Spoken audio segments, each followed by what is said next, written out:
On this Tuesday night, lowering temperatures and rising COVID cases. Concerns about what could happen this winter. The last thing that we want to do is move backward. News about booster shots for any Canadian aged 18 and over.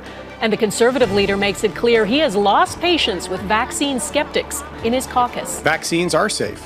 Delicate task, another search for unmarked graves at one of Canada's longest-running residential schools.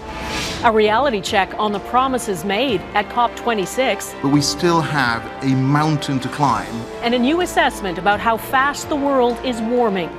Plus, celebrating 100 years of the poppy, how the delicate flower came to represent remembrance. Global National with Donna Friesen.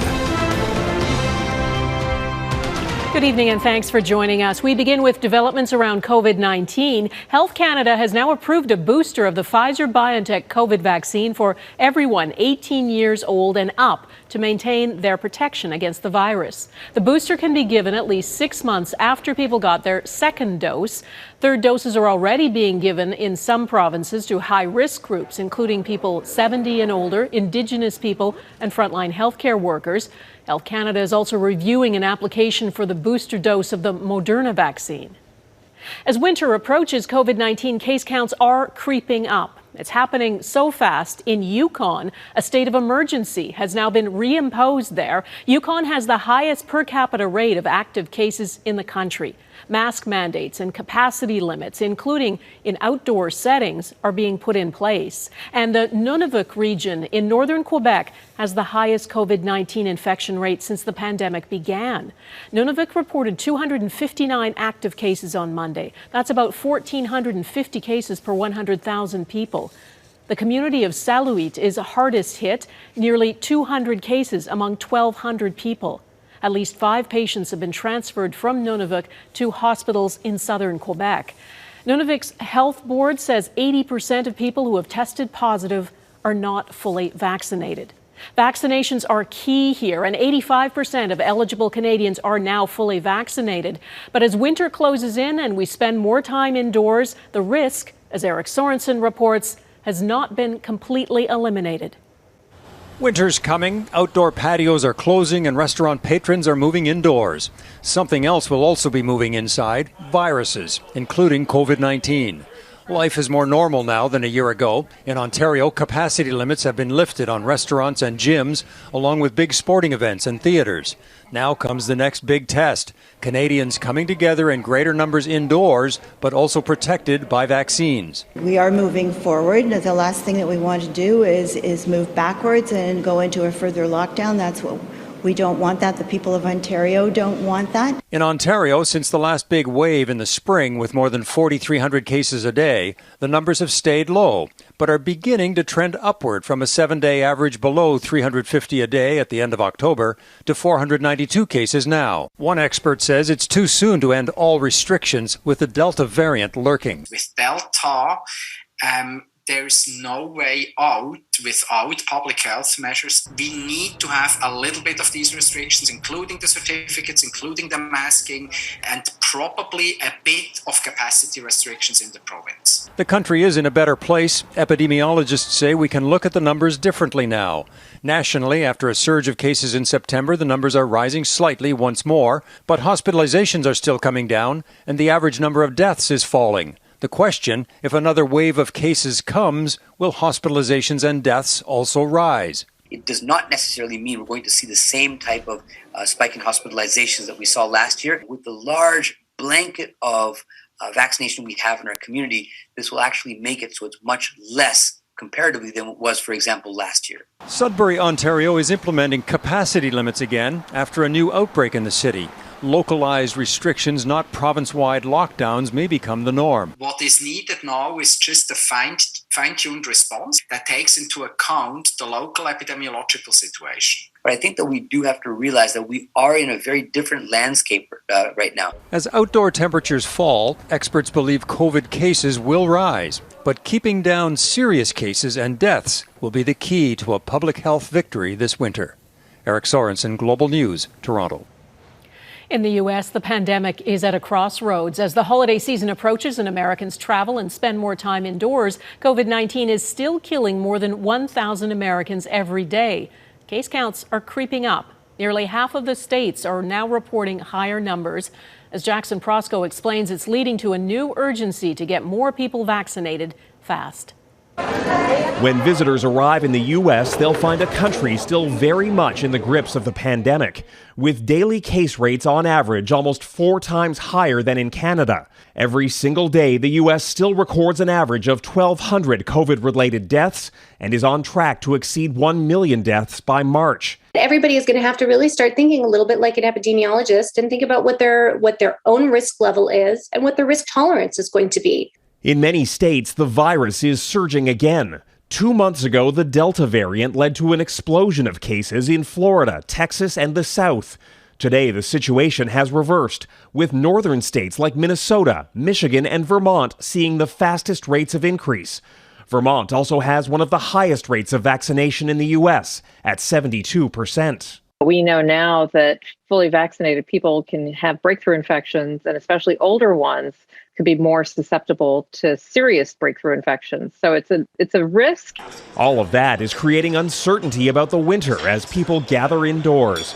Travel is expected to return to pre-pandemic levels for American Thanksgiving and the holidays. Well, it's anybody's guess as to exactly what's going to happen here. And I think that trying to predict exactly where we're going is going to be complicated because there are so many factors involved. Vaccination remains the biggest factor of them all. Pfizer has asked the FDA to authorize booster shots for anyone over age 18 to top up their immunity. Yet in many parts of the country, too many people still haven't received their first shot and remain entirely unvaccinated. That suggests COVID and its very real risks aren't going away soon, as Americans remain divided over how to live with a virus that has taken away so much. Jackson Proskow, Global News, Washington. The federal Conservative Party leader Erin O'Toole says he is a firm believer in the safety and effectiveness of vaccines, but some of his MPs are not. A civil liberties caucus was started by a group of Tory MPs, including Ontario's Marilyn Gladue, to advocate for the unvaccinated. Gladue has downplayed the severity of COVID-19. Today, though, she did an about-face and retracted the comments. David Akin reports on the political headache for Erin O'Toole. Welcome back to the Hill Update. I am your host, Dean Allison. On the weekly TV show that he hosts, Conservative MP Dean Allison has been bringing on guests, and together they have been questioning the effectiveness of vaccines. That we should be recognizing natural immunity. Allison is also the sponsor of 2 e-petitions in the House of Commons. One calls on the government to approve ivermectin as a treatment for COVID. Health Canada has already warned Canadians it is dangerous to take that drug. And the other petition asserts that vaccines are not proven safe and that vaccine passports should be banned. But it is not just Allison. At least 5 other Conservative MPs have also been raising concerns about vaccines on social media, in petitions, and in news columns. And that is creating a political headache for Erin O'Toole, who wants his caucus to send a different message. Vaccines are safe. You're right, David. And all of our MPs are talking about that responsibly. And where people have not, our caucus will be addressing that. We are addressing that. We all have a role to play. Now, one of the MPs who was recently spreading misinformation about vaccines, that's Ontario MP Marilyn Gladue, she issued an apology today, and she did that one day after O'Toole publicly criticized her for doing so. That is the power of the leader's office, Donna. And David, Erin O'Toole named his shadow cabinet today. Who is in, who's out, and what message does it send?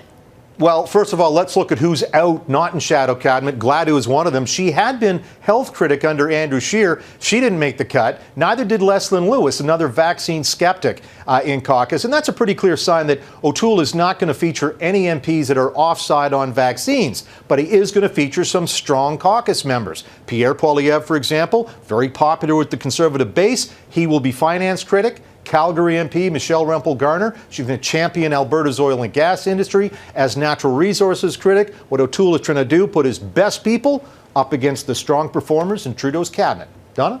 All right, David Akin in Ottawa, thanks. Another search is underway for unmarked graves of missing children, this time in Ontario. It's taking place on the grounds of what was one of the longest-running residential schools in Canada. The Mohawk Institute Residential School in Brantford, Ontario, was open from 1828 until 1970. It's located near the territory of the Six Nations of the Grand River. The search is being conducted by members of the First Nation, along with its own police service, trained to use ground-penetrating radar machines. More than 200 hectares of land will be searched. It's about justice, right? And it's about holding people accountable. It's about holding governments accountable. It's going to be tough. I mean, these are lives we're talking about, right? Particularly children. More than 15,000 children were forced to attend this school. It was operated by the Anglican Church until 1951, when the federal government took it over. There is some support for survivors. A 24-hour crisis line is available for anyone experiencing pain or distress as a result of their or a loved one's residential school experience. The number is toll-free. You can speak in confidence. It's 1-866-925-4419. There are only a few days left to hammer out agreements at the UN Climate Summit in Glasgow. The goal is for participating countries to agree on the rules to keep the average global temperature from rising more than 1.5 degrees above pre-industrial levels. Well, one new analysis reveals efforts to avert a climate catastrophe are already falling short. It forecasts global temperatures are on track to rise 2.4 degrees by the end of the century. That's according to the Climate Action Tracker, an independent research group monitoring progress on climate targets. Heather Yourex-West looks at why there is such a gap and what more needs to be done. As the COP26 climate summit enters its final days, a reality check. Even with the latest pledges, the world is still a long way from reaching its climate goals. Glasgow is meant to keep the Paris Agreement's 1.5 degree limit in sight, but the 2030 emissions gap is still so huge that we can't really see that being possible at present. The research coalition Climate Action Tracker looked at the promises made by every country attending the Global Climate Summit, finding existing promises to cut greenhouse gas emissions by 2030 don't go far enough. Not a single country has short-term policies in place to put itself on track towards its own net zero target. With stakes so high, negotiators from nearly 200 countries will need to ensure targets set at this summit will be enough to turn the tide. We are making progress at COP26, but we still have a mountain to climb over the next few days. On Wednesday, countries will review the summit's first draft document, a summary of every commitment made after more than a week of talks. The big thing we're hoping we want to see now is that the final text of the COP26 conference has strong language around the need to phase out fossil fuels. Advocates for Canada's fossil fuel industry are in Glasgow this week as well. I think that when we look at what has created the biggest reductions to this point, it has been utilizing new technologies, finding efficiencies, displacing coal with natural gas. All of these things need to be continued. Canada has promised to legislate a cap on emissions for the oil and gas industry, though we still don't know what that cap will be. Success at COP26 will depend on the strength of so many details and the ability of nearly 200 countries to agree. Heather Yourex-West, Global News, Calgary. Drake breaks his silence about that deadly concert. Coming up, his emotional Instagram post after being accused of inciting the crowd at Astroworld.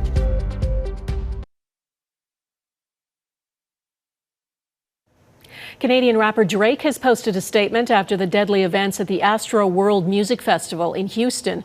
On Instagram, Drake says, "I've spent the past few days trying to wrap my mind around this devastating tragedy." He says, "My heart is broken for the families and friends of those who lost their lives." 8 people died Friday when the crowd surged to the stage, crushing fans. Drake and Travis Scott were on stage and are named in multiple lawsuits, including for allegedly inciting the crowd. A criminal investigation is underway. Scott is promising refunds for all ticket holders and says he will also cover funeral costs. A grim new milestone in British Columbia. That province is on track for its deadliest year from overdoses of toxic illicit drugs. The BC Coroner's Service says more than 1,500 people died in the first 9 months of this year. That's the highest number ever recorded in that time period. It's a 24% increase from 2020. In September, 152 deaths from illicit drugs were recorded, the 12th month in a row with more than 150 deaths. Last week, BC became the first province to officially request a federal exemption to decriminalize the possession of hard drugs. Montreal Canadiens goalie Carey Price has gone public with his treatment for substance abuse. Price released a statement saying he checked himself into a residential treatment facility last month. On Instagram, the 34-year-old father of 3 says, "I am working through years of neglecting my own mental health, which will take some time to repair. All I can do is take it day by day. With that comes some uncertainty with when I will return to play."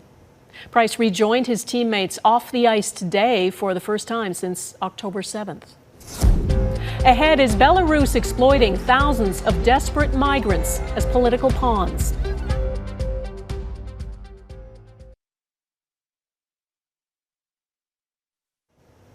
A grim situation is unfolding on the border between Poland and Belarus. The president of Belarus, Alexander Lukashenka, is being accused of exploiting migrants for political purposes. He's accused of using them as pawns, encouraging them to come to Belarus and promising they can enter Europe. Instead, they're trapped in freezing weather on the Polish border with no shelter or food. Crystal Gamansing reports.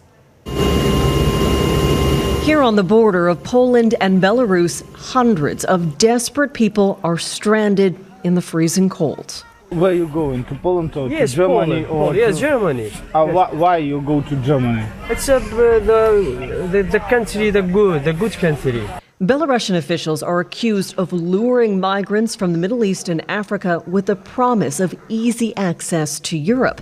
The EU says what's happening under President Alexander Lukashenko is gangster-style behavior. How Lukashenko regime conducts this operation, this very, very inhuman, unacceptable and actually illegal operation is that they reach out to potential clients, to these potential travelers, through seemingly official channels. Between June and August, the European Union, followed by Canada, the UK and the US, imposed sanctions on Lukashenko and Belarus for human rights abuses. Belarus is accused of weaponizing migrants in retaliation, sending thousands to the border to provoke conflict. Lukashenko, however, insists Belarus is the victim of an intimidation campaign. European Commissioner President Ursula von der Leyen has threatened more sanctions and warned third-party countries involved could also be included. The President demanded very clear with the statement that Belarus stops the instrumentalization of migrants for political purposes, which is putting people's lives at risk. There are reports several migrants have died, but information is limited. Journalists are not permitted on the Polish front lines. With thousands of soldiers guarding the crossing and blockades in place, some longing to make it into Europe are heading to neighboring Latvia and Lithuania. But soldiers there are also mobilizing along border points with Belarus. Crystal Gamansing, Global News, London. 100 years of the poppy next, how it became such an enduring symbol.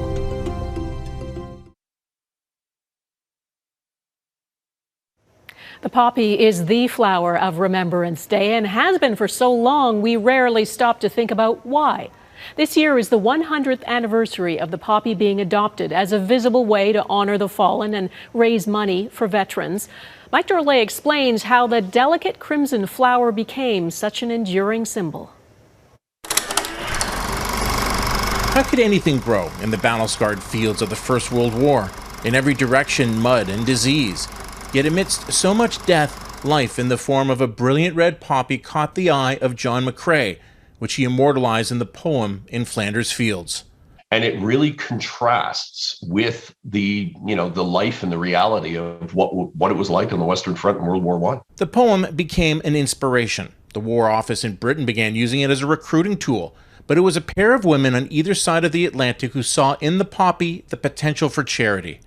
In Georgia, Moina Michael is known as the founder of the Memorial Poppy for convincing the American Legion in 1920 to adopt it as its emblem of remembrance. But it was a French woman named Anne Guérin who started it all, first to raise funds for children who were orphaned during the war, and then as the symbol for veterans we know today. So having this, the poppy, transcend and become this vehicle of funding to repair these men psychologically and otherwise is an absolutely wonderful thing. And that certainly does get its roots from Guérin crossing the Atlantic. Guérin has been described as a natural networker. After seeing the success of her charity back home, in 1921, the poppy lady from France convinced Canadian veterans in Port Arthur, Ontario, which is now Thunder Bay, to adopt the poppy as its symbol. Today, the Legion receives over $20 million a year in donations. That's become essential for veterans programs.